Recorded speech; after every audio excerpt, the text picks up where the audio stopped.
Good afternoon, everyone, and welcome to the Early Matters Action Team and Early Childhood Council combined meeting, where we're going to hear an update on the 2025 Early Childhood Action Plan. Maybe hear from some of our implementation partners, friends in the room about strategies that we have enacted in the community, starting in 2022. Drawing your attention to the QR code on your table on the screen. We've got such a packed agenda that if you've got questions, just note them on your phone or on your computer at the QR code there, and we'll be sending out a summary of all of the questions out of the fact anonymously. So there's no such thing as that question. I wanted to, I'm gonna carry over to try to get in here in a second, but I wanted to start by asking one question and also introducing myself. Hi, I'm Jennifer Andrews, Director of Early Childhood Strategies for Chattanooga. How does the rain become a flood?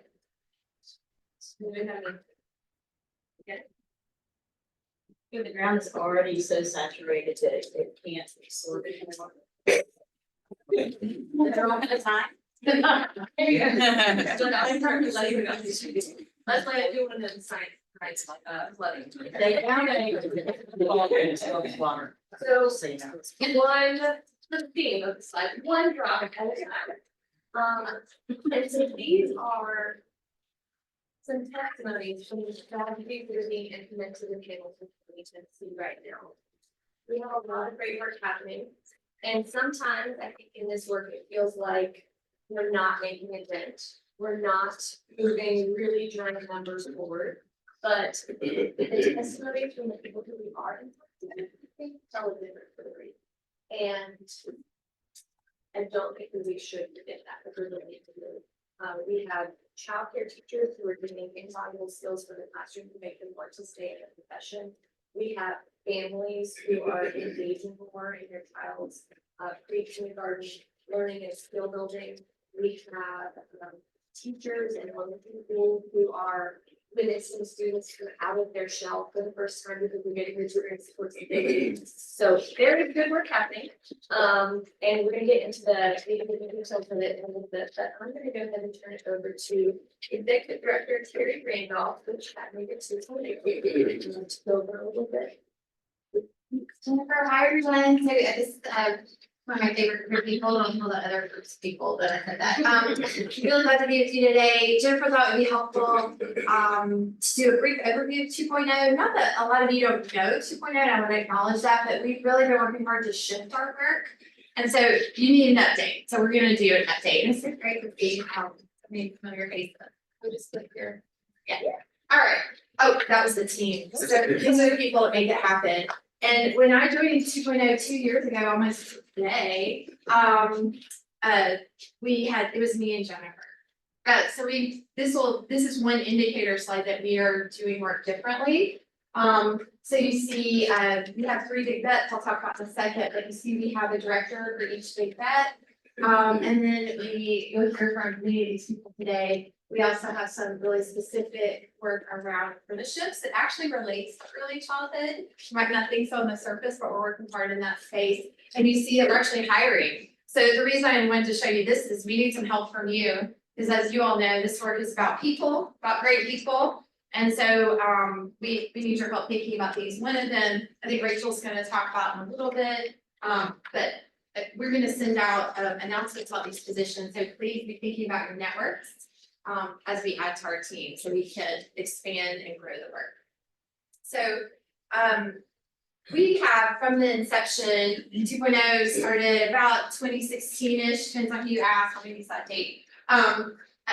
We have from the beginning had these 5 focus areas: kindergarten readiness, 3rd grade reading and math success, college and career ready graduates, post-secondary attainment, and thriving wages for young adults. These are areas that we know this takes all of us to support. You'll see that we have specific places that we're working right now. And of course, whoops. I thought it was gonna do something else.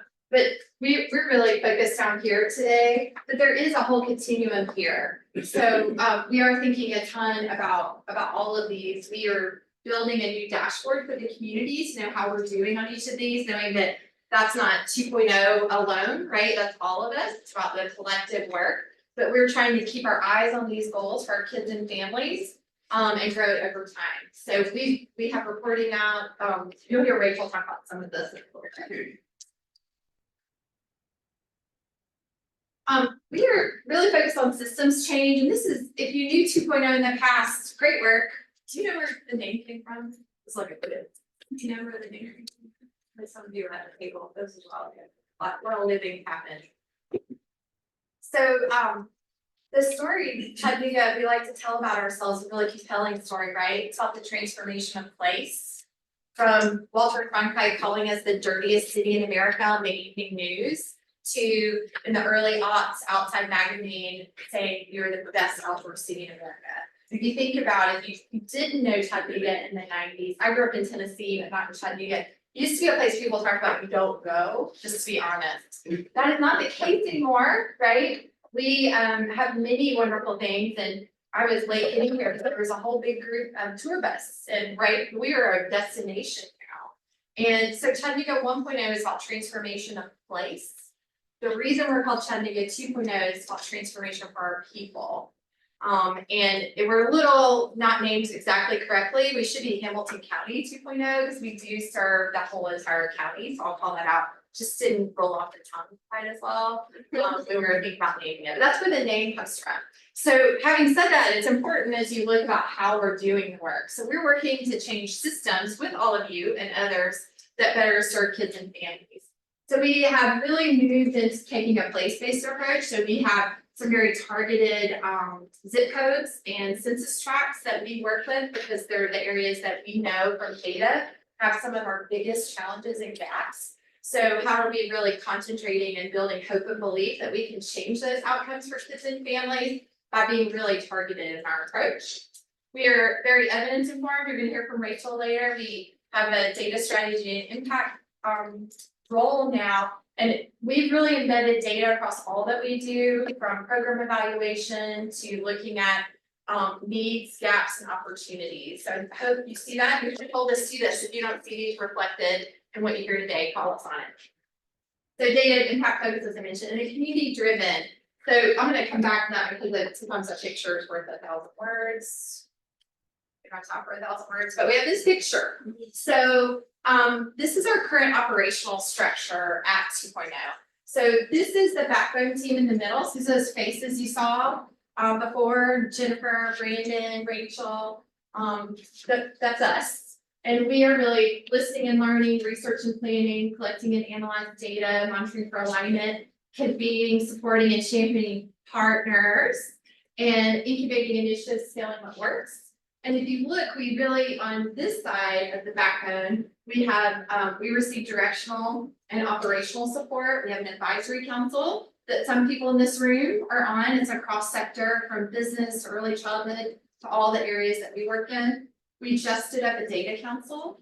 These are our beloved kind of data nerds. I'm a data nerd, so I feel like I can call them that, from across the community, really digging in on data we have, data we need to share, data that can really help us be strategic and intentional.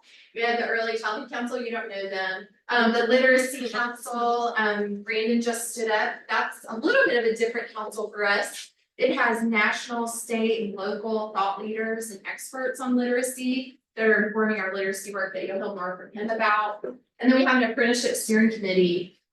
These is people from across sector 2 who are helping us work on that apprenticeship piece that we're building.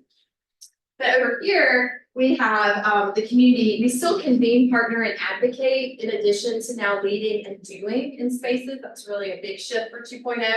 So you can see we have the Children's Cabinet chaired by Mayor Kelly and Superintendent Dr. Robertson. They meet monthly, and currently they're focused on children's health and homelessness and housing instability impacting youth. Big issues for our community. That cross-sector table can help address that. There's Early Matters. Out of School Time Alliance, Brandon leads. They meet monthly as well. Those are out of school time partners who are working together. And then we are also partnering with the school system to lead great teachers, great leaders. It's focused on our educator pipeline, huge issue for our community, and super important to have a great teacher and a great supportive teacher in every classroom. So you can see we have lots of bodies of work going on. That team picture I showed you before probably makes a lot more sense now, right? To lead all this work, but to also lead and do in these spaces and create proof points, we need the folks that you saw. Any questions for me on the backbone? Sorry, we probably don't have time looking at Jennifer, but does anybody have a question? Talk really fast. Okay. Well, I want to thank you all for being a part, because really your faces should all be here too. But really would welcome your feedback and ideas for us as we continue to move forward as a community. Thanks. So if you've attended any early matters meetings, you are familiar with this graphic. This is the early childhood system showing how it takes all domains to help children develop and have a strong foundation for success in school and life. That is physical health, mental health, and nutrition, early learning and development, family leadership and support, and under all of that, and one thing at all is early intervention. Because you know, the earlier we can get children the support they need, the better. And Early Matters has the vision of Chattanooga the best place in the nation for a child to be born and raised. I've seen a lot of other cities in the United States who are adopting this motto, so it accelerates. And so Chattanooga 2.0, Rachel Kramer is our excellent, awesome director of data strategy and impact. And so she's been working really hard on a new data dashboard, which is a big deal because it's the first ever actual data dashboard 2.0 will have had. You can see our 5 goals. The 2030 line there, we're looking at 70%, 60%, 50,000. So I'm gonna send out the slide deck afterward and you can dig into it more. But you can see that now our 3rd through 5th grade literacy proficiency is 41.6%, and that's a 2.0. For each kindergarten readiness and literacy, which are the 2 of our goals, we have contributing indicators and contextual indicators. And so the contributing indicators that we're really tracking for early childhood are high quality childcare seat availability. And so Rachel and I are working hard. We would think it would be easier to know exactly how many seats we have, but it's not. So we're working hard with various partners to get a more accurate number of how many we have so we can better estimate need. The other is recommended early child visits by the age of 3, and then participation in evidence-based visitation. So tracking the number of slots we have in that. For literacy, Brandon's body of work, the contributing indicators are K through 2 screener data, chronic absenteeism, and literacy environment. So we'll be tracking all of those year over year and the information available on our data dashboards. So to sum up, for any of those, has anyone joined Early Matters in the last year? Cool. Okay, good. So this would normally be our bi-monthly Early Matters Coalition meeting. And so we're combining it with our Early Childhood Council meeting. And it is a special meeting that we do once a year to update on the status of the Early Childhood Action Plan. So this will be the 2nd mid-year meeting that we've done. And we launched the plan in the fall of 2022. And it's a part of the Bright Start Tennessee Network, which is started by Tennessee Early Education. They said, let's get the largest cities in the state of Tennessee together and offer them technical assistance to create early care and education action plans for children to impact a growth goal over 3 years to see 15% more 3rd graders in public school performing at grade level in English language arts and math. There's some more specific numbers there for you.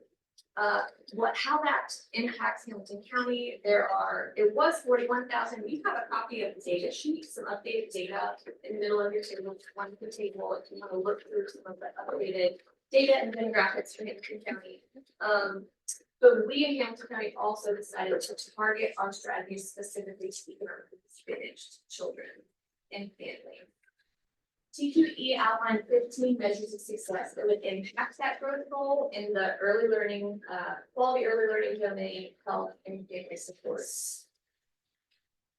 They have a data dashboard, which Jonathan Schoonover, you were here last year, remember he came and presented on their data dashboard, which tracks all of these measures for every single county in the Bright Start Tennessee network across the state.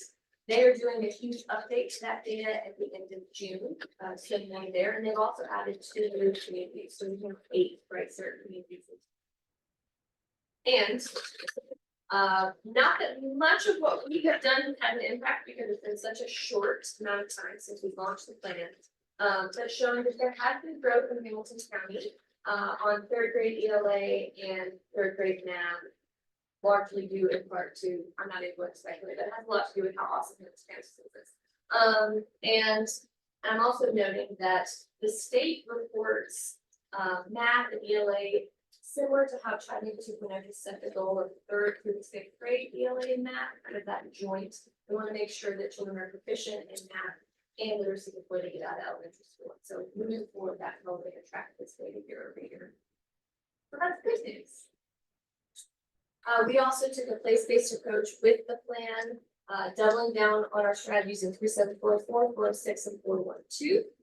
And I did some super rough calculations. So that's why there's a little squiggly approximate line in front of these. But children that have been impacted just by the strategies of the last year and a half that you're going to hear about today, 2,359. These are children who would not have been impacted otherwise if these strategies were not implemented. There are early childhood teachers. We have 141 who have benefited from the programs and strategies in this. And then we have approximately 32 to 50 parents who have benefited from the resources. Some of this is approximate because it's a campaign, so and the numbers are rough and changing things. That's also good.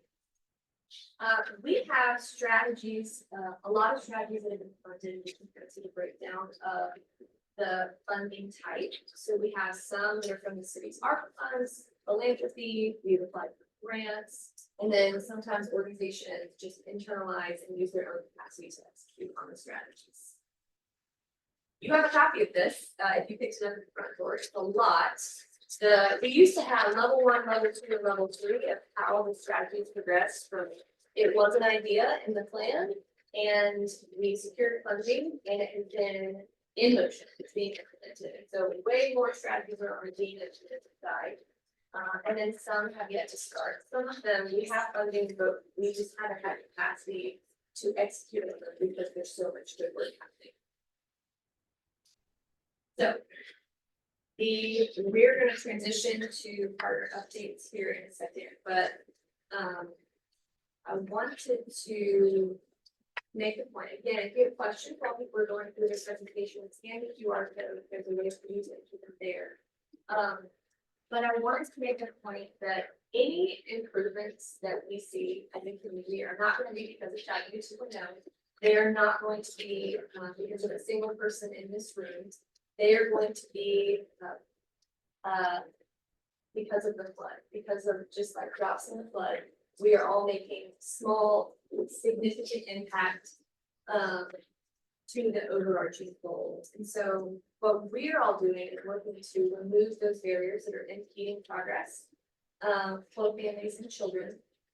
And positive change, when we see it, is going to reflect the fact that we have been doing this collectively, that it wasn't just one entity.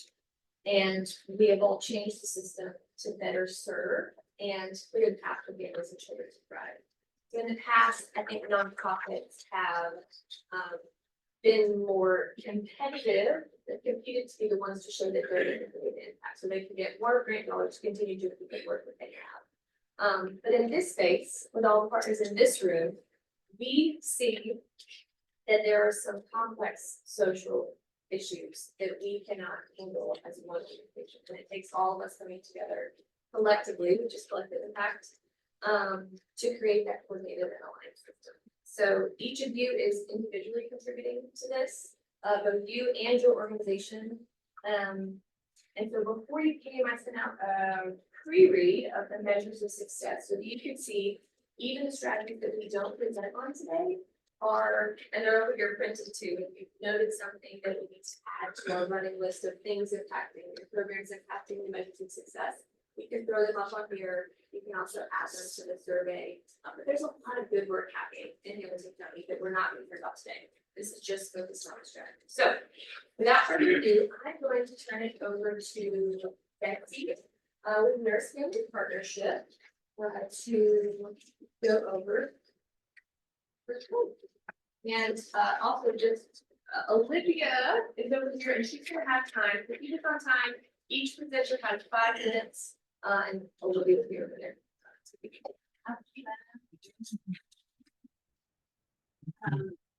So for those of you that aren't familiar with Nurse Family Partnership, we are an evidence-based grant funded home visitation program for vulnerable first-time moms in Hennepin County. We operate out of Erlanger. Erlanger was the one who received the 2-gen grant. Actually 4 years ago. We're finishing up our first grant cycle actually this month. But the good news is that we are fully funded for another year. So that's good news. I'm really happy about that. So Nurse Family Partnership is basically based on the research that said by the time the child is in preschool, it's already so being stuff early. And so we work for the first 1,000 days from pregnancy through baby's 2nd birthday to support moms with the goals of a healthier pregnancy, through health and wellness goals, but also through things like counseling if needed, support with mental health challenges or addiction, homelessness, isolation, teenagers, the gamut of things that poverty impacts in terms of the effects on health and pregnancy. We are exploring adding executive in Hennepin County and potentially even beyond that, but especially to provide additional support because we are almost at capacity now. Our target zip codes we've increased from 53 in our target zip code last year to 77 currently. We are working to continue to build trust with our area providers, and we are getting strong referrals. So we are really excited about that as we've been growing. We are all really struggling our clients with the same things we've been talking about: housing, transportation, and to help our clients through. We're trying to help break down barriers to help them to move forward in life, and so those are some of the barriers we're seeing. We currently have 181 clients up from a year ago. We have capacity for 200, so you can see we're nearing the place where we'll be almost full. But the good news also is that we graduated 55 clients. So as clients hit their 2nd birthday, they graduate out, and we have room to add new clients in. So we're always moving forward, but we're slowly. So we hope that we will not have to have babies, but again, expanding to potentially meet the need. So my nurse is meeting with moms in their homes, and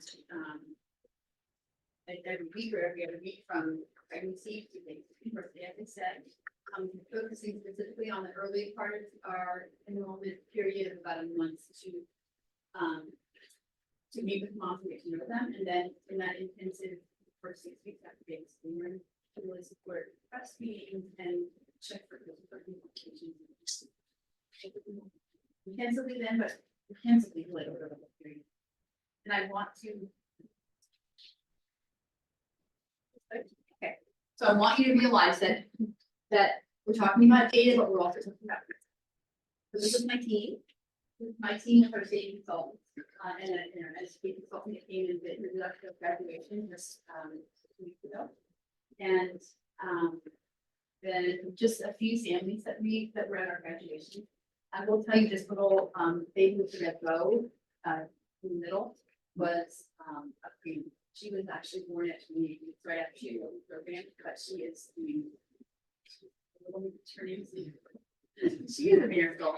But anyway, we are really excited about all the work. And, we're really happy to.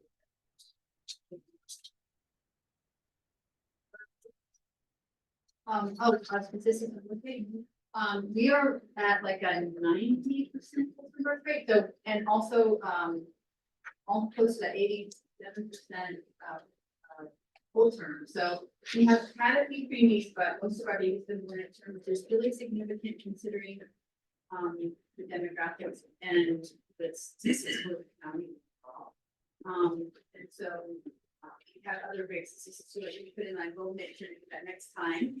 But anyway, thank you for your support and for looking with us, we really love it.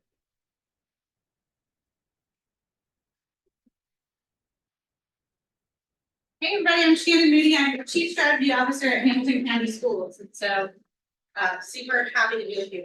I love your pictures, by the way. I think anytime you can put faces to the work that we do is so moving, right? More so than words on the screen. So I appreciate you doing that.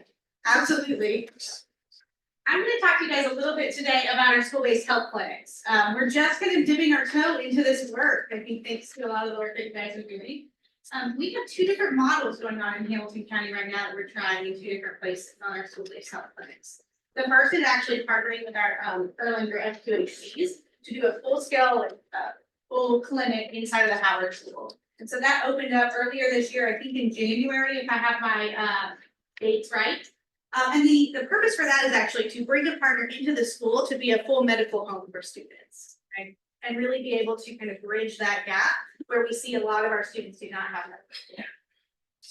The other one that we're really working on is this idea that's kind of catching a little bit of interest across the state around putting a nurse practitioner inside of schools. And so one of the things we're really trying out with this process, and I think we're able to expand in some innovative ways, is we fund, as a school district, we fund nurses in school buildings. And so with help with pandemic funds and because of what the pandemic kind of brought to schooling, we were able to scale pretty quickly to one nurse in every building and then a handful of nurses that are actually in additional buildings where there's high needs of students, needs like tube feedings or other things that you need a nurse to be able to do.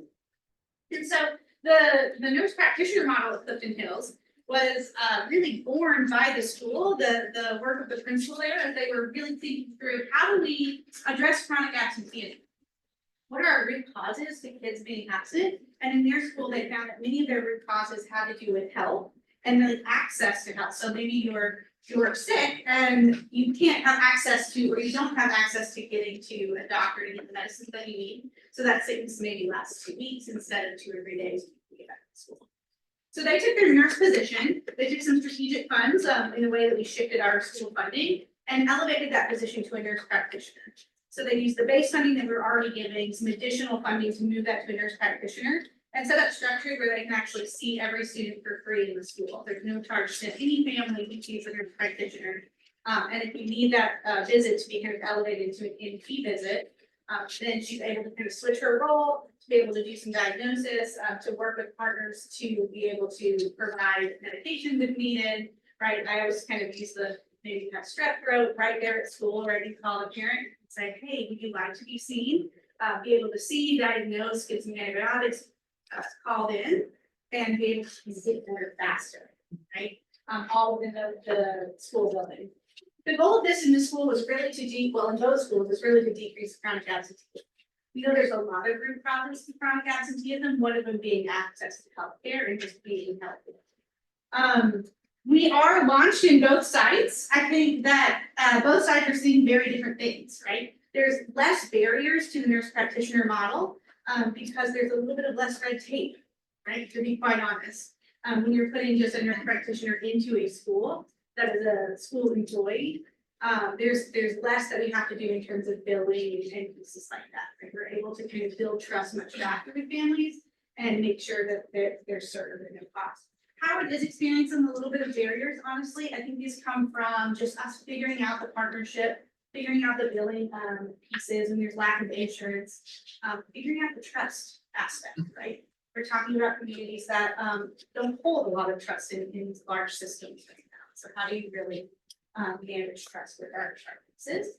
And then we're really trying to embed into the community more. I think one of the things I always think about how we can be better as a school system, we probably launched it a little too fast. I didn't need it to really pull in the community. And so backing up to say, where are partners that are really interested in helping us build trust with communication and workers? The results are pretty great. In Clifton Hills, where they have a nurse practitioner, they've seen over 130 students since January, and so we just got a person in place in January, and from January to May, she was able to see 130 students as nurse practitioner visits. That doesn't include all the school nurse visits that don't get moved into nurse practitioner visits. And their chronic absenteeism saw an actual pretty substantial decline just from January in that third quarter alone, that they decreased that chronic absenteeism by 2.2%, which is pretty incredible. Howard's been a little bit slower uptake. We saw around 20 students. We really tried to kind of get our foot in the door with things like sports physicals, make sure we're kind of breaking down barriers there, allowing for access to things that make students feel like they belong and they're a part of the school system, and offering the sports physicals and some sit visits. Feel that? Yeah.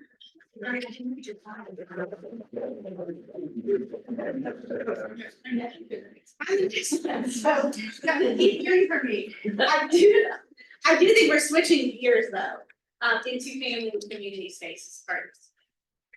And so one of the things, how many of y'all have heard student success planning as a term? Okay, that helps me a little bit to know where we go. So student success planning is something that we've been working as a community on for several years. It is not a thing, if that makes sense. I don't have my right words right now in this particular day. It is not a thing, it's like a system for trying to build of how we support students in our community within our school building. And so student success plan means that every child has a plan. So it's not exactly the same, but I kind of think about it as our students with special needs have individual education plans, where we're thinking about the whole needs of the child, we're creating plans for the child, and how do we best design school and the supports at school around the child. In student success planning, each child has that plan. We're focused on 5 different domains of strengths and needs of students, and those are in academics, social and emotional learning, health and family, and future readiness.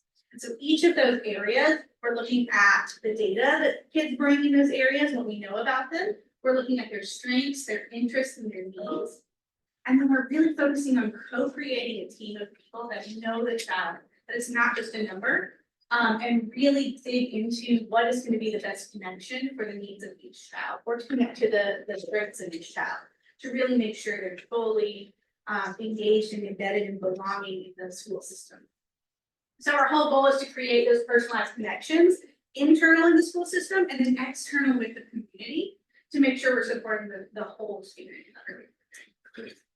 This year we were in 60 schools, so we've been scaling this up throughout our schools to try to get the process right.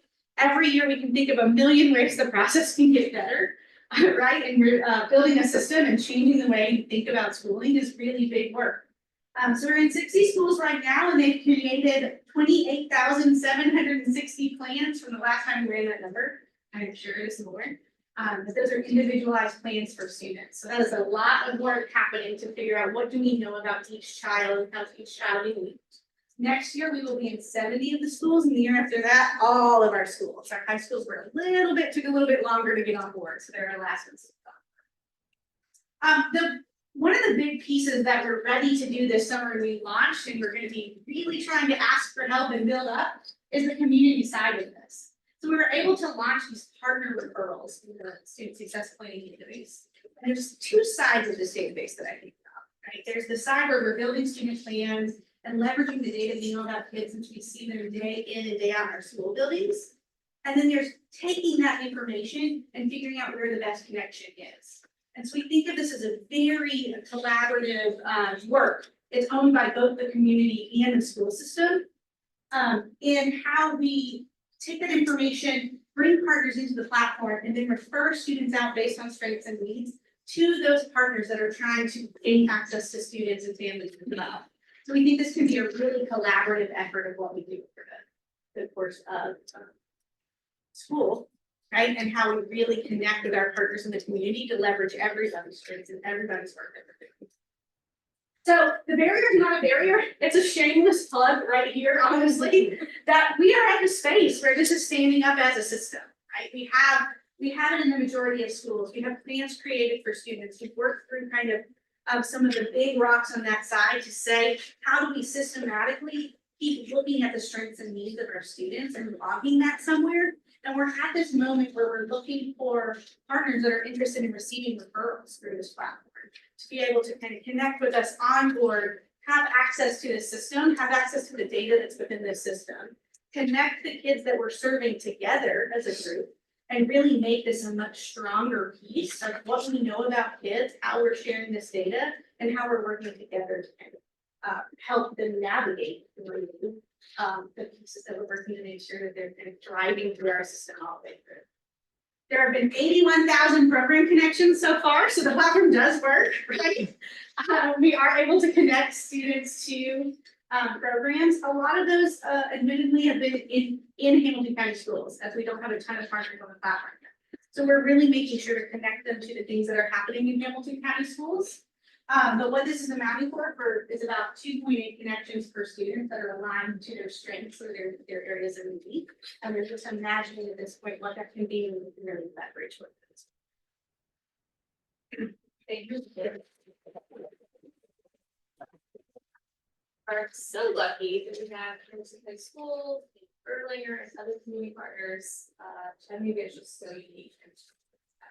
Now we're gonna have generations of them, because that's not what they do. It's huge. Hi, everybody. I want to talk to you about our strength description and how hard we work on it and how I think it was so successful. We had a pilot program, 10 meeting sessions for Adventure Puertas, which is opening doors. And this program was for families with children from 0 to 5 years old. Because of the time we had the class, which was in the morning from 9 to 11:30, we couldn't get the dads to participate, but we have the moms participating from those specific zip codes. And I have to say that we just have one family from the zip code 37406, and the rest of them were from the other two. The classes, they participated, they were interactive, and we have a lot of kids around the office. And I thought that the moms were able to learn a lot about nutrition, advocating for their kids, in others, but I felt that the ladies felt comfortable talking about the issues they encountered and saying, I don't know this information. And at the end, they were thankful for specifically for the bullying part, since a lot of the moms seems to be having those issues with their kids nowadays in middle school. So that came up a lot, and I'm grateful that the facilitator was able to start a conversation around that. And we were able to connect the families to the services and other organizations and the schools too. I think that having programs like that gives all of us the opportunity to dig into other issues that are affecting the family and being able to connect them with services that they probably don't know they exist and are available for them. The second was the Rose to Reading, which is the 100 years project, and which includes families with culturally sustainable literacy resources. We printed books in Mam, Quiche, and Campoal. And we were able to partner with different organizations and programs in town to distribute these books to families that speak those Mayan languages, to promote parents and to help parents, to feel proud, and also, to, motivate them to read to their kids and not lose their culture, not being afraid to celebrate that. We also, beside that, have videos and audio for those books in those languages available on the website. And because I don't know if everybody knows this, but a lot of parents that we serve here in Chattanooga, their first language is an indigenous language from Guatemala, and the second would be Spanish. And although sometimes they speak the Mayan language, they don't know how to read or write in that language. And so the effort that all of us, could do together is to offer visual and audio besides just, notes for those families. So they get informed, because sometimes we tend to have everything in printing and we expect parents to read it. And I'm guilty of not reading sometimes that the paper that, comes, to me. But I think that an audio and, a visual, option should be available for parents, so we can help them their family and also celebrate them.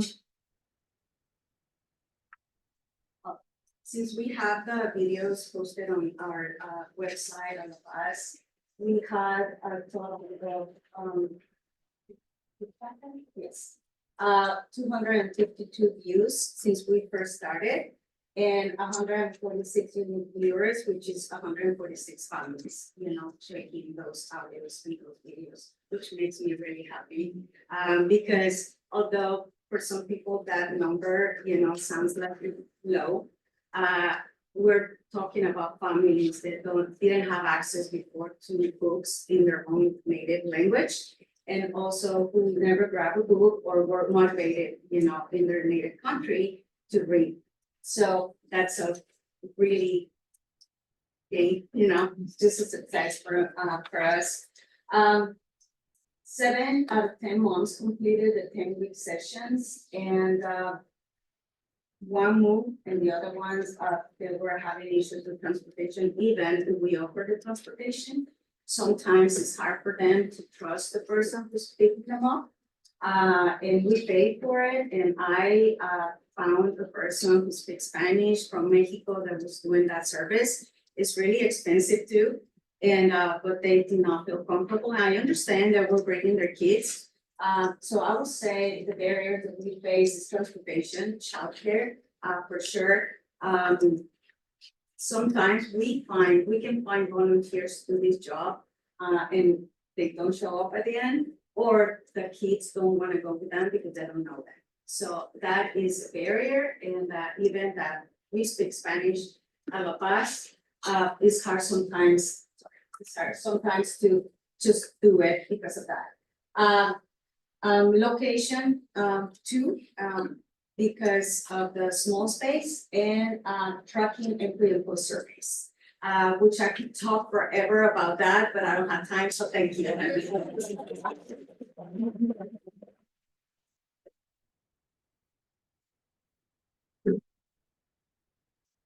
Yes, sorry. Next up is Lee Hope, and as Lee comes up from the Chattanooga Library, I'm sure you have gathered, but you can see which measures of success each strategy is being impacted by on the left. Hi, so as you guys know, I'm from the Chattanooga Public Library, but I am also the chair of the advisory committee for Dolly Park Imagination Library. Not for the funding part, but for the part where we are trying to get more and more participation with our families. So our first year, we really focused on subcommittee work, where we had a subcommittee for nonprofits. There's several people in here, by the way, that are on our committee. We focused on nonprofit or education. We had all different groups of people in those realms. And this year, we really started focusing on the marketing aspect of it. First of all, if you don't know what Dolly Parton's Imagination Library is, see me afterwards. I will not shame you, I promise you that. It is a fabulous program where every kid is eligible, ages 0 to 5, to get a free book every single month, regardless of income. It is also nationwide and in other countries as well. So our goal as a committee is to get 75% of all children 0 to 5 enrolled in the Imagination Library. We talked with someone in our last quarterly meeting from the Dollywood Foundation, or Dolly Park Foundation, who actually told us that that is a lofty goal for a metro area, that 65% is better, but we're still going to shoot 75, right? So current status, the estimated percentage of eligible Hamilton County children enrolled we were able to push it from 58% to 62.19%, which is huge. Also, as I said, it's a different committee on funding, but they are fully funded again for next year to include even if we get up to 75%, so even 100% from what I hear. So the ways that we worked on marketing the program was put up vinyl, well, Signal Center with our help, put up vinyl posters and ads in all of our community centers around the city. And then we also really focused on Dolly's birthday, which is January the 19th, of how we could celebrate that, celebrate the program, but also get the message out there that this program is for every single kid. So Signal Center actually mailed out postcards. I don't have a picture of when I asked for one, but anyway, it's super cute because it had Dolly's picture on it and it said, "It's about to be my birthday. I have a gift for you." So that helped to increase that, and as well, we did the Dolly's birthday celebration at all of our library system, as well as Champion Center for Children and Signal Center of Reading 9 to 5. I don't know if you guys saw the video. We did like a Reading 9 to 5 video with the music, and it's hilarious. It's a little embarrassing, but so in the month from January to February, comparing this year's to last year's, they saw a 47% increase in participation.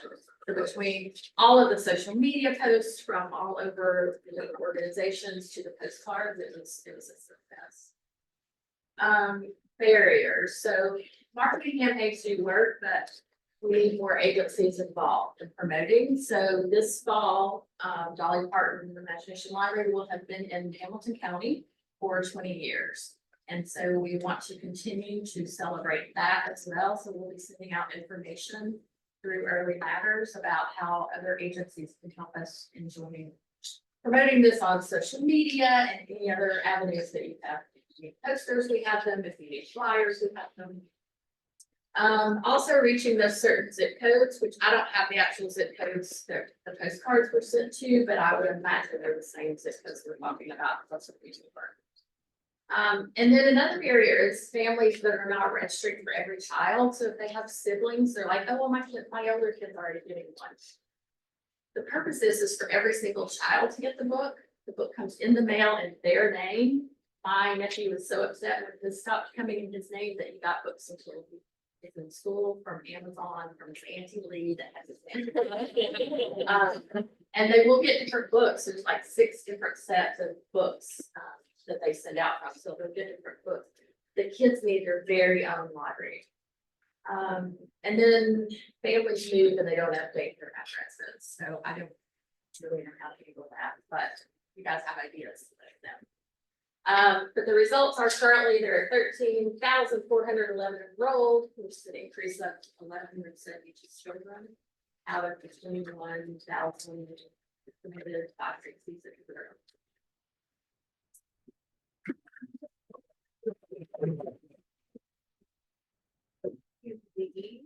This picture. I would love the wigs. I would only put on a Dolly Parton wig for Donna Monaco.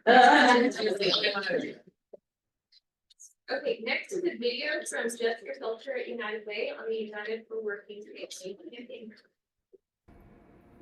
Hi everyone, my name is Jessica Filcher and I'm the Director of United for Working Families at the United Way of Greater Chattanooga. I'm sorry I cannot be there with you all today. I'm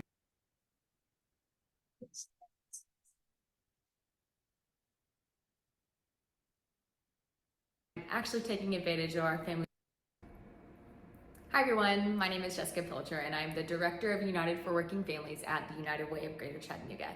I'm sorry I cannot be there with you all today. I'm actually taking advantage of our family-friendly benefit, paid time off, to spend some time with my family today. I wanted to take just a moment to update you on our initiative, United for Working Families. So last August of 2023, we hosted our first annual United for Working Families event. Here at this event, we leaned into the issues that working families face every single day, whether that be childcare, family assistance, financial stability, flexibility, healthcare, social connectedness. we see that working families face a myriad of issues, both gaining and retaining proper employment. And so from this event, where we had over 450 people from 180 different companies across the nation, we have turned it into a movement. People are asking questions, people are leaning in and wanting to know more. So we believe at United Way, the fastest and most efficient way to create economic mobility for an entire community is through our local employers. So that's where we're starting. So we have been hosting dozens of conversations with executives, HR professionals, anyone who will listen to talk about the need for family-friendly benefits within the workplace. We've hosted a series of learning opportunities, or what we call insight sessions, on those barriers which we just discussed. Our first one was actually hosted by Jennifer Andrews and Katie Harbison on the barriers of childcare. Childcare is hard, it's expensive, it's complicated, which I'm preaching to the choir. And it's important that our employers offer solutions for their employees to lighten the load. What we know is family-friendly benefits is business-friendly, and it's also everyone-friendly.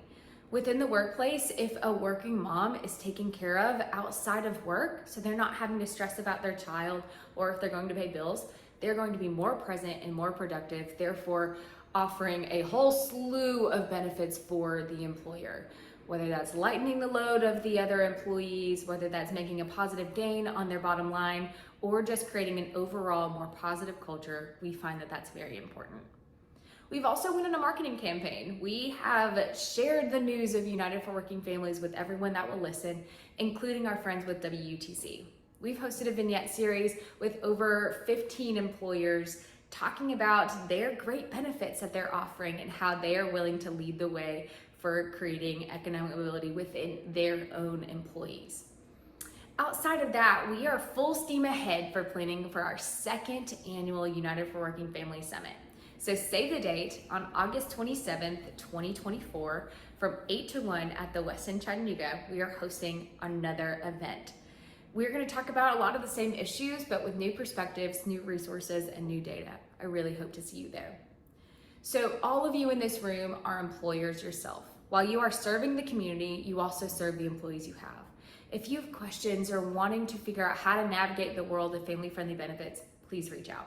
Jennifer Andrews has my contact information, as well as many of you in the room already know me, and I would love to sit down and discuss what you've got going on. Then on the flip side of that, if you feel like you're getting it right, that you have some wonderful benefits that you're offering your workforce, I would love to know that too. We are working on our Engagement Resource Guide 2.0, which we want to host with real policies and solutions that are being enacted within Hamilton County and the greater Chattanooga region, so we can highlight your great work. So please let me know. So all that said, thank you for the work that you do. Thank you for the community that you create, and I hope to see you soon.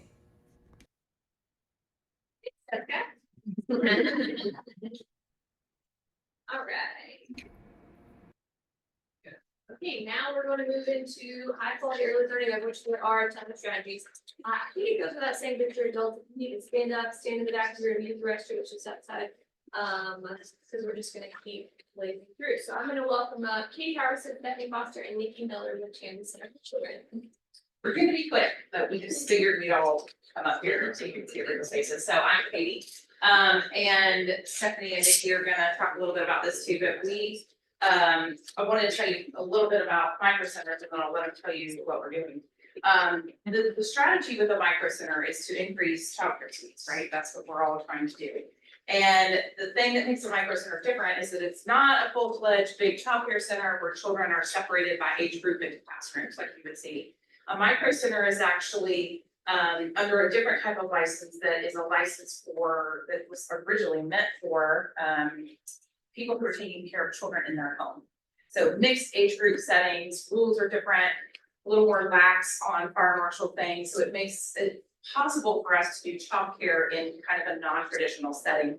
And it changes the cost modeling of it, because what we're doing with Micro Centers is going into people who already have space and are willing to let us use that space and not charge us rent and cover some of the overhead. And so we can actually get childcare to a point where we don't lose money. That's our goal every day, not to lose any. And the other goal is also to be able to pay teachers a thriving wage, and also to be able to charge a tuition fee to parents that is reasonable. So, and those two things are always in constant tension between each other. So that's what a micro center is, and then I'm gonna let who's going next? Nikki. Nikki's gonna tell you a little bit about what we're doing. Okay, our current status and update from 2023. Champions was awarded the grant in fall of 2023, but it didn't actually begin until March of this year. So during the few months while we were waiting to get all the paperwork analyzed and signed, we put the staff together, which Stephanie Foster is our director of micro centers because she's already director of our school sites. And so I transitioned from shared services coordinator to the associate director of micro centers. Also during those few months, we started recruiting potential co-sites, which we added about 7 to 8 that were very interested in it. And so now out of those 7 to 8, we have 2 that's already in pre-licensure process with DHS. We're very glad of that because we are doing 5 a year. So at the beginning of this year, we are already at 2. So that just lets everybody see that everybody is really excited about this and wants to jump on board with it. Stephanie is going to talk to you about the barriers that some of the companies will face and the support that they need to open up. So kind of as we were talking to some of the different employers, some of the barriers that we were facing is they have an office building. They're not sure what that looks like for a childcare center. It's just different. It may be that they don't have playground space, outdoor space that they need. They don't have, the space needs like a bathroom, the sink in it for the kids. They don't have that, or they don't know what that looks like. So that's kind of been one of our really, I think, big barriers is just finding that space and then trying to tell them what it looks like. From the business partners, as far as liability, a lot of them are concerned, again, what it looks like. What if it's an industrial space? How do you have an industrial space and have small children running around, what that, our liability as far as insurance, what that looks like. So it's kind of been a challenge to, I think they're sometimes just scared, see what childcare looks like in a business. So our next steps, we will continue to spread the word. So we have been out in the field, looking for, placing out flyers, sending out emails. And again, we need to open 5 each year, which would be a total of 15 in the next 3 years. If you all know of anybody that's interested, send them out. Thank you. This was a grant from DHS. There were 3 given across the state. There was the one at the side of the state. But there was a group in Memphis and a group in Nashville. They were both trying to create kind of community childcare hubs. So, but I wanted to show you a few pictures because some people are like, what does a micro center look like? This is a micro center. So we operate already inside of Hamilton County schools. And this might look familiar to some of you. This is our micro center inside of Normal Park. So this is where we take care of children for both the middle and or the elementary and the it's called upper school for Normal Park, and they both are served out of this one site. And then this one, slightly newer building, just so you can get another one. This is at Ooltewah Elementary. Yeah, so this is a micro center in Ooltewah, and you can see what we have to do to be creative. We section the room off with things like bookshelves or baby gates and that kind of thing, so that we can safely have younger children on one side, older children on the other. So micro center is a fancy name for a small childcare program.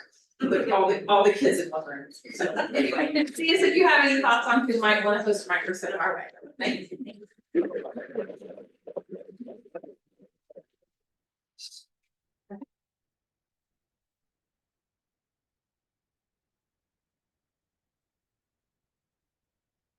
All right, so for those of you who don't know me, my name is Olivia Whitson, and I am Jennifer's lovely assistant.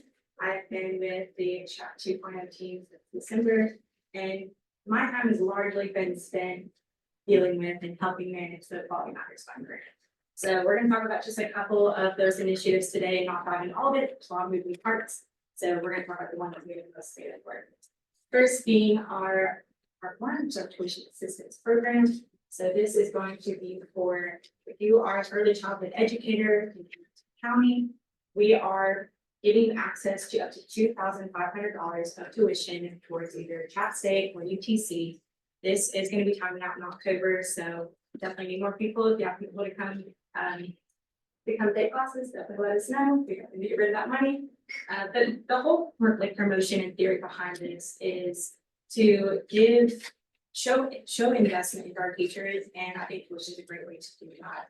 So with doing this, you show investment not only in them increasing on the P and wages scale, which increases their money annually permanently at one point, but also just gives them new skills. We've now expanded this to cover more than just early childhood education classes. So if they're interested in class or science class or literally anything, we're willing to cover that for them to give them just more education, more value brought to themselves, so they can then think back to the classroom. This will be our last push for this is the 7-week term this fall, as I said, it's not the time out in October, so we extended it to that, and we also extended it to all of CBA exams as well. So that really our only barrier is, it is just the end of the time for this, and we definitely have a lot left in this budget to extend to those educators. I am happy to announce that 72 early childhood educators have benefited from this. Over half of those numbers are from Signal Center work-ready students or students educators. So I would say that this just really goes to speak to the boots on the ground approach, giving people there in person, help them work through the process of getting back in school. As someone who went through that process just a year ago, it is overwhelming. And I know that people need guidance and people in their corner to make that barrier just a little bit lower and walk them through those processes. I have a question. The one problem we had with putting the work ready program for our clients was if there's not childcare provided with the work ready program, so a lot of moms would put in case, couldn't stay in the program, dropped out. I don't know if that's something we can consider in the future, that could be a possibility, that would definitely break down the area. I completely agree, and something I've even heard from the community recently as well is similar to wanting boots on the ground approach of getting back to school. I've had people come to me about trying to do their CDA training all by themselves and how long each that is. So great brainstorming things that we can definitely look into in the future. Creating maybe cohorts for this for the CDA prep, different aspects like that, just get people a community to lean on and experts in the field help kind of that process. Next, I'm going to dive into our Part C. Here's some fun pictures to kind of grab our attention for a moment. Part C is our workforce development. So this encompasses a couple different things. Our top picture here is going to be our UTC Wolf Prep teaching artist. This is just very fun way they come to the classrooms, very arts and music focused. And then the bottom pictures there are going to be our great partners at the Creative Discovery Museum. These are our teachers that go in and do the STEAM fellows cohort where they learn all science, technology, and arts aspects. So diving a little more into that, kind of give you a quick overview of the arts aspect. These are Hamilton County Schools pre-K and others that are the teachers from UTC come into their classroom and help them incorporate music and art into some of the maybe more tricky things that are the hard cover, whether that's science or math related or even just behaviorally related. As we know, children are kinetic learners. When things are to a rhythm or just in something they can remember in their mind, it definitely makes it more of a sticking point for them. This has definitely been very well received. And then the STEAM Fellows cohort system. So this does work where the childcare teachers go into Creative Discovery Museum once a month and complete a really cool STEAM project. They can get those toolkits to bring back to their classroom for the parents and for incorporating STEAM into their daily routines for the students. So we have completed our first STEAM cohort. That was September to April, and we've also completed our UTC Wolf Trap, but we are trying to extend a couple more of these cohorts or programs to kind of use up some of this money that we're trying to spend. So we need your help to get the word out. If you know of any teachers or classrooms that could benefit from either one of these programs, we will be extending a mini session, I do believe, through Wolf Trap and maybe a mini session through students just through the fall term there. As far as data goes, the STEAM fellows there was 9 that graduated. And they did graduate with 1,324 professional development hours, which is great. For the Wolf Trap teaching artists, we were able to serve a total of 146 students in those classrooms that received the teachers coming into those classrooms. Totaled out at 20 teachers and teacher assistants. They all received a total of about 306 personal development hours, which is also fantastic. There was 4 baby arts play residencies through this, 4 literacy-based residencies through this, and 2 of the math-based. So they definitely focus on certain niche things, but I would say this is some of the most positive feedback we've gotten. It's just the way that it sticks with the teachers and the students, and they're really good to incorporate either just being part of this. But that's been really fun here. This stop.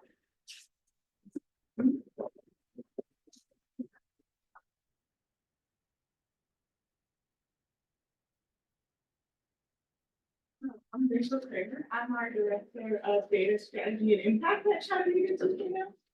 So something that we have been working really hard on is a children and youth fiscal map for Hamilton County. And you may be asking yourselves, what is a fiscal map? And that is a very reasonable question. So a fiscal map, and we're actually working on 2 different fiscal maps. One is going to be just COVID relief funding, and the other will be all funding, but fiscal map is all the funding that comes into Hamilton County that is spent on children and youth. So the goal of this map is to really help us better understand what we're spending money on and what gaps we might be having in our spending. Who are we spending? Where are we spending more money? Where are we spending less money? And what money are we leaving on the table? What grants are out there, whether that's federal, state, or even local grants or philanthropy dollars that we're missing out on that we can use to continue to support children and youth in the county. We really want to equip the leaders with this knowledge. This goal of this is to put this tool out as a community tool so that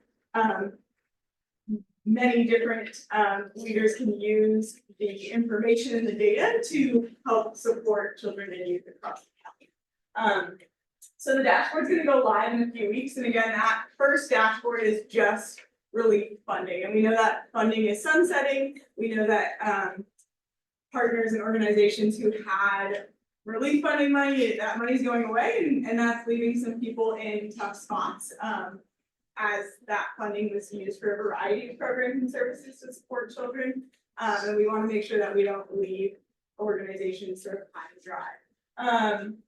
We'll have a blog to help accompany the dashboard because it's a lot of data, it's interactive, but we know that data is complex and that there's a lot of nuance to it. So those blogs will be there to support your work as you use the dashboard. And I will show you a picture of the dashboard in a second.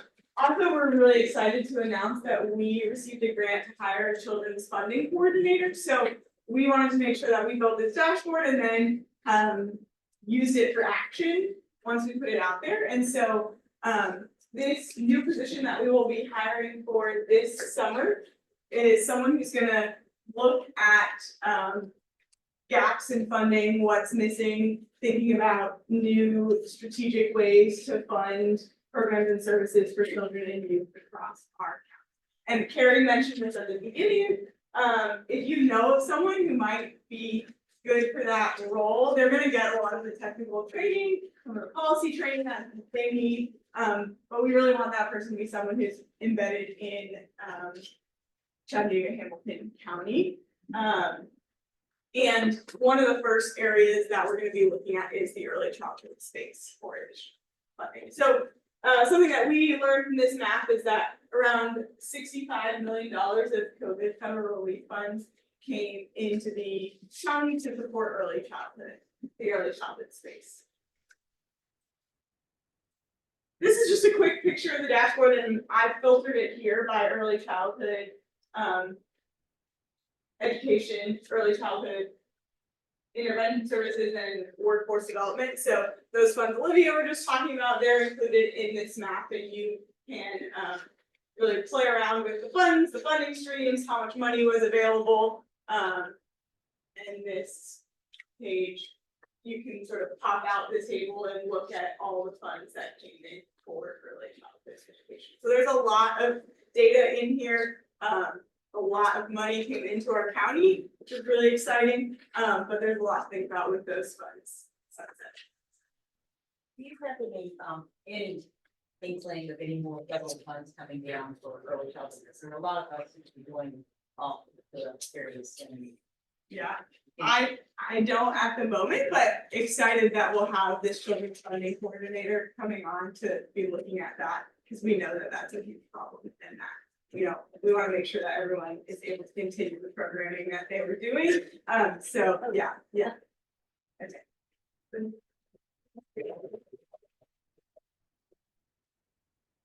Okay. Has anyone not heard about the kindergarten ready campaign yet? Okay, because I presented on it in a couple of meetings, so I don't think I need to really beat it into the ground. But when we launched the early childhood action plan, we identified a need that there was no common definition of what it meant to be ready for kindergarten.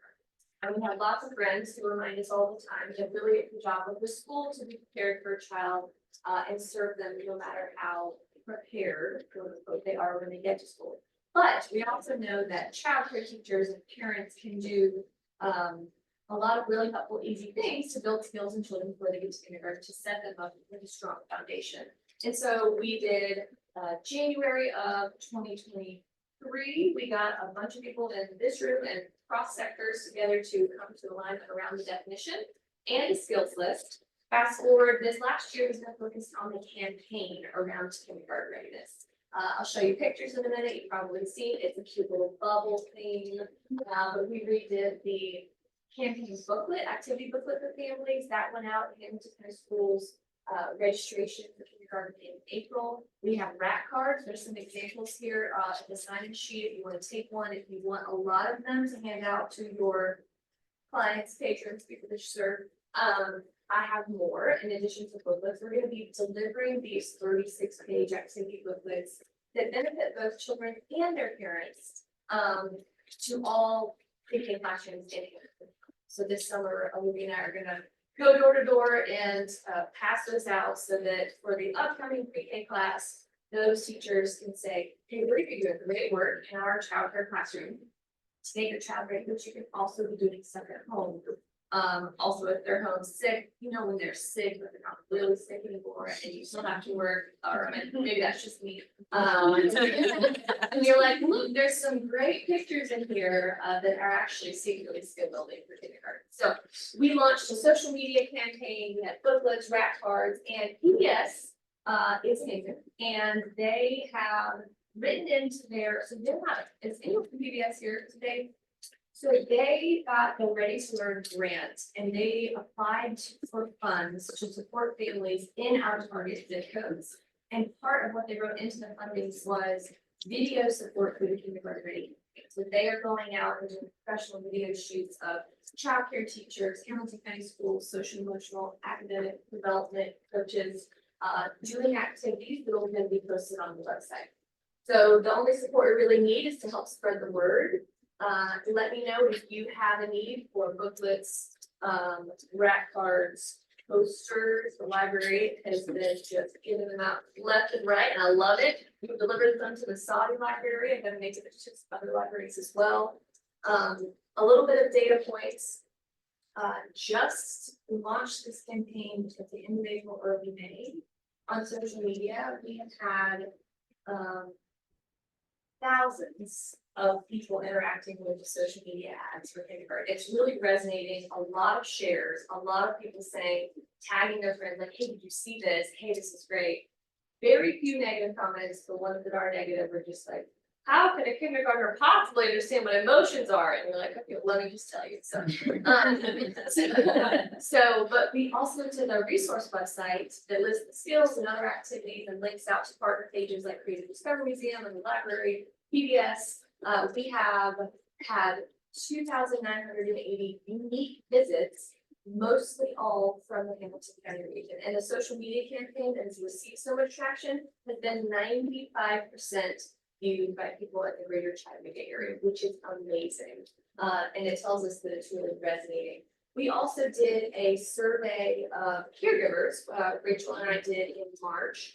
where the local news stations published a story and encouraged families to go on and tell us what their perception of their rising kindergartners skills were across the whole skills list. And so what we're gonna do is take their perception of their child's K readiness. We've given them all the resources that are being developed over the year. We'll do a focus group in July, and then super excited, I can't tell you how excited I am that Hamilton County Schools will be gathering the baseline data for the Bracken kindergarten entrance screeners, the first ever nationally normed entrance screener, so that we can then know, once we have that baseline data, we then know how to, like, we'll have geographic information on that, we'll have demographic information, we'll know, just so much data to help tailor all of our individual programs. So, and excited to see when the data from the parents, what their perception of their child's readiness was,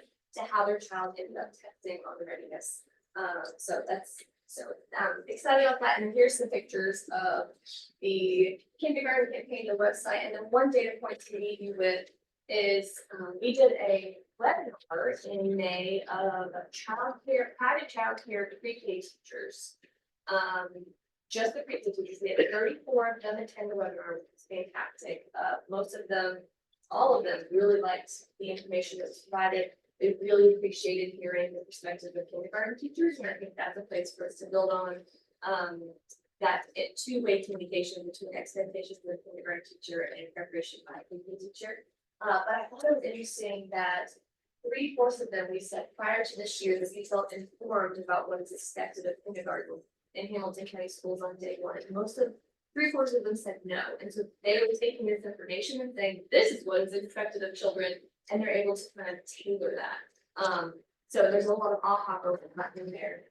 And also, we just this week got information that we have phase 2 funding for this campaign to continue to the end of next summer. And for us to begin some of the transition work where we're doing more videos to help parents figure out what is it like in kindergarten, how do I get those vaccinations and all the things that I need. So more of that transition work. And I'm gonna in my presentation with Greg. Okay, so real quick, I just want to give an update. So Bracken Duckworth, Executive Director at Hamilton County Schools, and I support pre-K as one of my departments. We just wrapped up kind of our first big run of our pre-K application process that's fully virtual this year. We have a little over 900 pre-K seats throughout Hamilton County. Something to be aware of, something to really highlight here is that the state does not fund universal pre-K. So Tennessee does not fund it. 100% of our funding is for pre-K seats for low-income students through grants that we receive. And so we really need for all of our seats to be filled by our highest need students, our students who are low income. So we have a little over 900 seats for these students across the district, across Hamilton County Schools. We just were able to seat around 570 students in our first round. And so there's some math there. We're still looking at needing to fill about 300 seats before the start of the school year. I'm gonna put some postcards on everyone's table. If you have access to the community and these 4-year-olds in particular are low-income 4-year-olds, please encourage people to go to the Hamilton County Schools pre-K website to apply for a seat for the fall. And reach out to me if you want a poster for your organization, flyers. We're about to do a huge mass order of more communication that has QR codes on there for you so that you can get that out in your spaces and in your work with the community. The highest need areas right now, I can tell you, some of those are very similar to the coach that we saw earlier. We have a lot of seats at Orchard Knob, Woodmore. East Side right now has a good number, but that's because that's a new seat for us. Calvin Donaldson, a lot of our downtown schools have the highest number of seats empty at the moment. I will say one of the zip codes on here, though, East Ridge, we are out of room there. We have filled all 40 seats. So we're filling some of our high need seats already. We have some schools that are already on the wait list. All right, I don't know if we made 30 seconds. Let's try. The next, Dr. Lindbergh is not here, but she is continuing on to phase 3 of the Lena research project where she's tracking the serve and return interactions between from childcare through early elementary grades. And what that impacts on more children in the class having equal talk time with the teacher, what impact that would have on their literacy scores. So She's in phase 3. We don't have data numbers because when you're doing a research project, I think you're not supposed to share your data in the middle of them. But that's kind of what the Lena t-shirt looks like that the kids wear on the Lena research day. Okay, and I want to just introduce Brandon Hubbard Heights, my colleague, who's over the literacy strategy, but also really quickly tell you all that the undergrad Star communities, we're unique in that they don't have a director of literacy and K-12 strategies, and they don't have literacy specific strategies like we do here. And I think that is one of the great strengths that we have uniquely compared to our partners, our colleagues across the state. Thanks, Jennifer. I often think about the work that I lead in just literacy as being graded pretty tightly with the work that so many of you are leading across the early childhood sector. We know that access to childcare will ensure that a child is better prepared to decode words. We know that access to healthcare will ensure that a child is better prepared to understand those words. Access to dental care will mean they're probably going to be better writers once they get to school. So there's a really tight connection between the broader early childhood system and literacy outcomes specifically. So I'm really excited to talk to you about the efforts that I'm leading specifically in literacy. You've heard lots of work going on broadly across Hamilton County with regard to literacy. We've got 3 strategies where Chattanooga 2.0 is leading and doing that I want to update you. All right, first of all, I want to call out that our school system has been a leader when it comes to curriculum. Having a great teacher is a great first step, but it's really important that they have resources to draw on. We call them high quality instructional materials, if you wanted some jargon. Out of school time providers who do really great work in keeping kids safe and learning after school don't often have access to curriculum. They want to support kids' literacy, but they're not quite sure where to turn. And so for many of them who may or may not have college degrees, may or may not have training and education, turn to online resources or just their own sort of memories and experiences. Now, they're tremendous educators with great passion, but they need more training, they need more resources, particularly resources that are aligned with what kids are doing in school. We don't want to replicate school out of school time because kids have been pretty cognitively engaged for 7.5 hours, but we do want kids to feel like they're the experts that they are as readers and writers. So over the winter, we worked to develop a toolkit of resources that were curated from the district's adopted curriculum. And sorry, Brecken, as the literacy person here, we look for the fun stuff from the curriculum. As one of our out-of-school time educators described it, kids love messy stuff. They love painting, they love clay, they love dirt. And as a former teacher, those are the things that scare me as somebody working with, but out-of-school time educators are great at this. And so we curated a toolkit that had read-alouds and routines for kids to practice sounding out words, but also activities for kids to take the knowledge that they're building and apply it in authentic contexts. We worked with Girls Inc. of Chattanooga and Boys and Girls Club of Chattanooga to pilot this toolkit at 6 different program sites impacting 406 students. It was a short timeline, so in terms of dosage, we weren't looking to see sort of quantifiable in literacy. What we've done though is focus group with those staff members in order to revise the toolkit, get it right, in order to scale it to other providers in the upcoming school year. If you know of a provider that might be interested in a K-2 toolkit, let me know. We're also looking to raise funds to build out a K-5 toolkit. Pictures of kids are great though, so you can see just the joy as they are building or molding their own sort of creations tied to what they're learning, as well as the work that our out-of-school time educators committed to doing and learning to advance their own practice. You probably heard coming out of the pandemic a lot about tutoring. High dosage, low ratio tutoring to address either unfinished learning or learning loss. And so many partners in the out of school time space, as well as the school system, stood up tutoring programs after school for kids.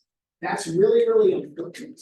But we know that if tutoring was right for our kids right after the pandemic, it's going to be right for our kids in the long term, because the gaps that we saw during the pandemic predate the pandemic, and they're still with us. We know that tutoring is a really key strategy for offering kids personalized support. And research indicates that tutoring after school, helpful, tutoring in school, even more helpful. Don't you be about 30 seconds, I got a little time. One of the student groups that we knew needed extra support were multilingual learners, students for whom English is a new language, whether they speak Mom or Quiche or Conjugal Spanish or another language. What we did was pilot at Eastside Elementary a tutoring program that I like to call high dosage, low ratio. One-on-one tutoring, 30 minutes at a time, 5 days a week. And we saw tremendous results. You can see them up on the screen. We are doing preliminary data analysis with school district data, but what we've seen is that our students not only outpaced over this year the control group that we were comparing them to, but also students throughout the first grade that we were measuring. So we're excited about the results for those children at Eastside. We're also excited that the school district is scaling this tutoring model to 12 schools across the schools in the Midtown and District of Richmond. And lastly, as I'm beginning to close, you heard from me about Dolly Parton's imagination life. Books are tightly correlated to a child's future literacy. Unfortunately, as you heard with her nephew, after they turn 5, there's no guarantee that their home libraries are growing. And how can a child who is learning to read in kindergarten practice learning to read in books? So what we are doing is gifting children one book per quarter, aligned with the topics that they're learning in school, and pairing those books with activity sheets for families. If families are concerned or not quite sure what it means for their child to be ready for kindergarten, once they get into kindergarten and you're hearing terms like phonemic awareness and phonics and high frequency words bandied about, it can be confusing and you're not quite sure how to support your child as they read. So this activity sheet that came with every single book is designed to ensure that families are equipped, skilled and knowledgeable to support their child's literacy, but also, this is key, have fun with their child as they read engaging. So we're excited about that impact at Sami Elementary where we piloted and are planning to scale to a few other schools next year. That was like 45 seconds.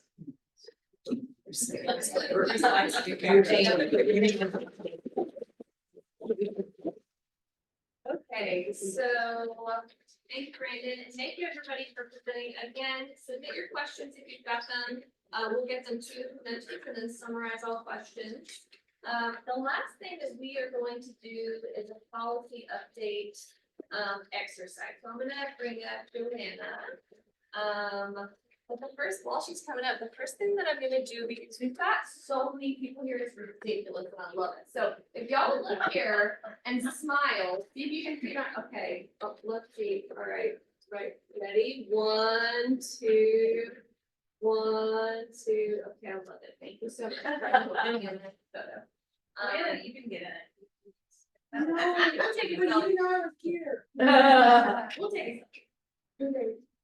Thank y'all so much for sticking here to the end. I know that it's a lot of data and a lot to hear. But one thing I want to drive home, my name is Joanna Billingy. I serve as the policy co-chair with Ben Connor, who sits in our school board for our advocacy committee here with Early Matters. And so one thing we want to drive home is that we need to be evidence-based. So where does that evidence come from? You. All the work that you do, the direct services that you provide, the children you see, the parents you talk to, that is evidence.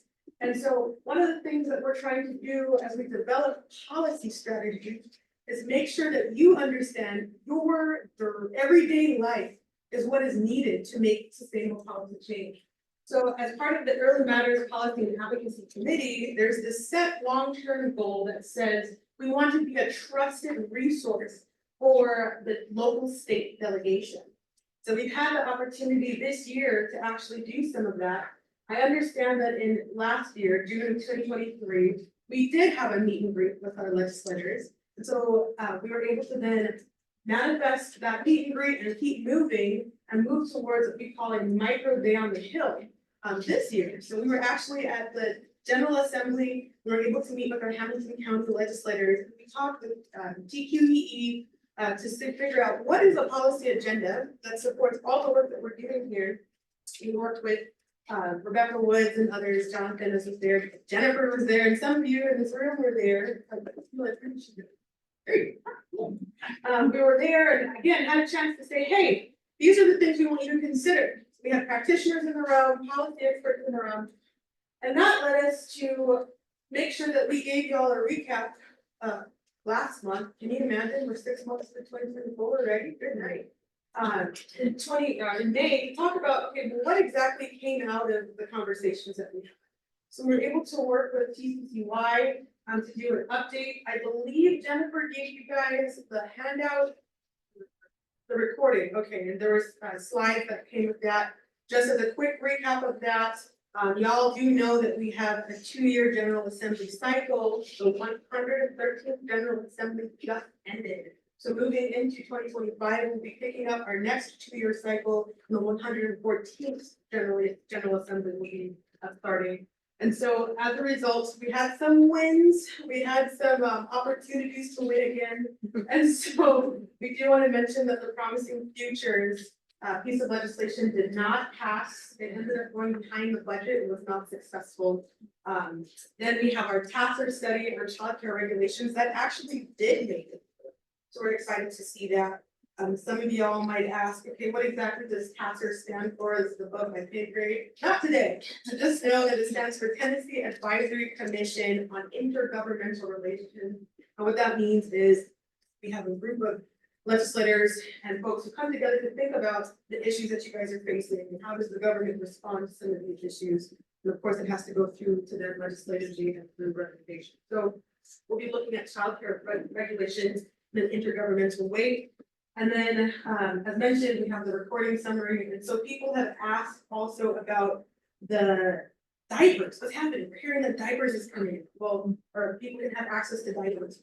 So the 10 pair 1115 waiver was able to include individuals who exceed the Medicare poverty line to have the ability to have 100 diapers given to them as a result of their inability to meet the fiscal threshold for their person.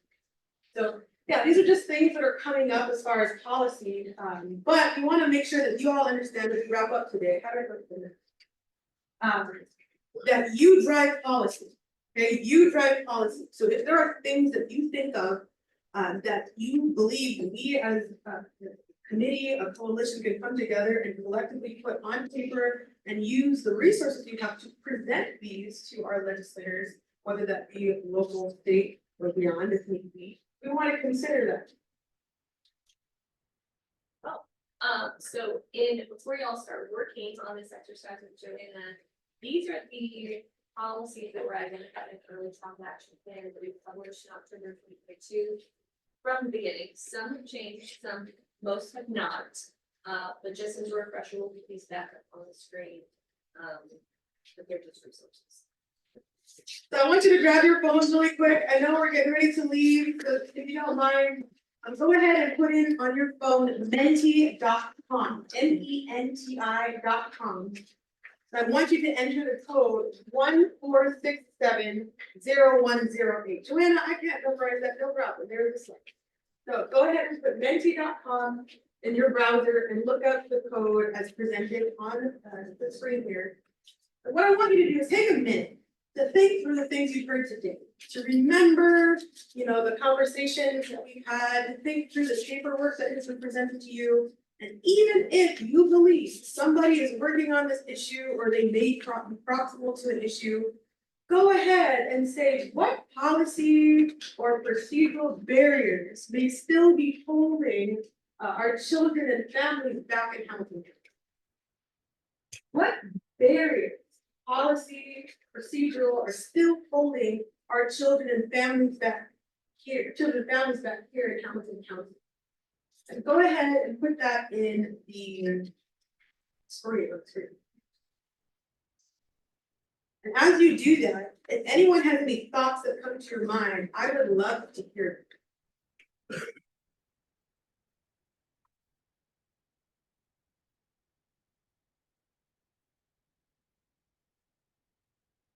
What barriers, policy, procedural, otherwise, are still holding our children and families back here in Hamilton? Love what I'm seeing. So we have funding considering ARPA's impact and trajectory. So we know that ARPA was put in by one administration, and regardless of how you skin the cat, there is going to be an administrative framework that happens as part of the election moving forward. So what does that mean for ARPA? We have childcare expenses, pretty straightforward there. Lack of funding for universal pre-K in Tennessee, right? Difficulty accessing benefits and services. Costs and access to nutritious and fresh food. Again, funding pre-K. Increased pay for teachers, more efficient dissemination of new scientific evidence. It's hard for families to get through the child care situation. Not enough resources, especially for the summertime for our school-age babies. We gotta raise educator wages. I see that. Does anyone have anything that they want to share that rises to the forefront of their heart and passion that you see as a policy issue?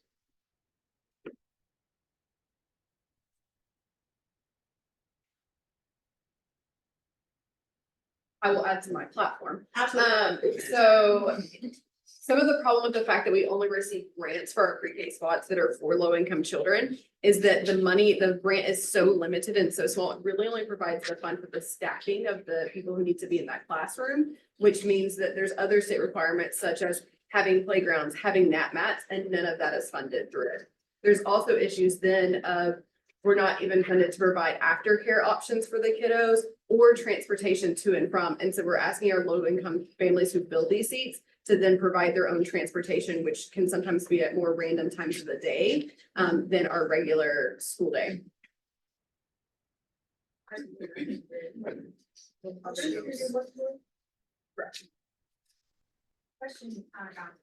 is, do you think that that's the reason you're having a hard time filling some of those seats, because these parents are in on buses and the children home? So like if the buses need to running out of childcare and they have no one to put their child. You can't a barrier. I think that there's a lot of factors, but that's certainly a barrier. I mean, that would be a barrier for me if I was told that my child suddenly had a free spot, but I need to come pick them at the 2 p.m. and there's no other transportation or childcare afterwards. I couldn't do that. Before and after care, correct? Yeah, so there's no before and after care for pre-K seats. Unless they're in a partner state. Unless they are at our partner site, like our local, this man School care where you and don't need the direct. Excellent, but I would say unfortunately, it's only our 40 seats at Chamber, Katie Harbison, thank you. No, I just. Which is why we need a mixed delivery system, since there are those more for the These are all great points. So what does this mean? Now that you guys are giving us your feedback, this is not just an exercise. I was like, great, thank you so much. No, what I will do, what Ben will do, and what we'll try to find ways to communicate with you is to read through these, synthesize through these. And also, if y'all have questions, thoughts, or just like, man, I know that we need, this wraparound thing, and I don't know exactly how to tackle it, but I just want to talk to somebody who will listen, or how do I increase you? What else can you do? Whatever the question is, we are happy to sit down with you guys and talk with you about it and see if there are things that we can formulate. We're not necessarily committing to lobbying them, but we are committing to being able to help you put these on paper and make them accessible in a way that can be presented. I do believe, and Jennifer, correct me if I'm wrong, we are going to try and tap back in with our delegation towards the end of the year. And at that point, we want to be able to take that which we believe collectively we've decided might be, key priorities of all of the issues going on. And so we want y'all to prioritize this as we move into the 100th. Does that make sense? Any thoughts, questions as we wrap up here and give the time back to Jennifer? Y'all are amazing. Give yourself a little applause. Okay,